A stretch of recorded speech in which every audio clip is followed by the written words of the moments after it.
king of Babylon came to Jerusalem and besieged it. And the Lord delivered Jehoiakim, king of Judah, into his hand, along with some of the articles from the temple of God. And these he carried off into the temple of his God in Babylon. And he put them in the treasures of the house of his God being small g. Then the king ordered Aspenaz, chief of his court officials, to bring in some of the Israelites from the royal family and nobility. Now listen to this, young ladies. Young men without physical defect, handsome, showing aptitude for every kind of learning, well-informed, quick to understand, qualified to serve. That's quite a list, isn't it? These are what they were looking for in the king's palace. He was to teach them the language and the literature of the Babylonians. And the king assigned to them a daily amount of food and wine from his own table. And there they were to be trained for 3 years, and after that they were to enter the king's service. And among these were some from Judah: Daniel, Hananiah, Mishael, and Azariah. The chief official gave them new names. To Daniel he named him Belteshazzar, to Hananiah Shadrach, to Mishael Meshach, and to Azariah Abednego. But Daniel resolved not to defile himself with the royal food and the wine, and he asked the chief official for permission not to defile himself in this way. Now God had caused the official to show favor and sympathy to Daniel. But the official told Daniel, "I'm afraid of my lord the king, who has assigned your food and drink. Why should he see you looking worse than the other young men for your age? The king would then have my head because of you." And Daniel said to the guard, whom the chief official had appointed over him, "Please test your servants for 10 days.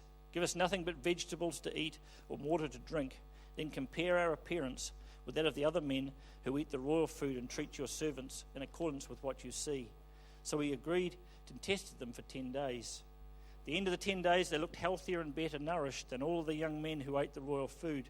So the guard took away the choice food and the wine they were to drink, and gave them vegetables instead. To these 4 young men God gave knowledge and understanding of all kinds of literature and learning. And Daniel could understand visions and dreams of all kinds. At the end of the time set by the king to bring them in, the chief official presented them to Nebuchadnezzar.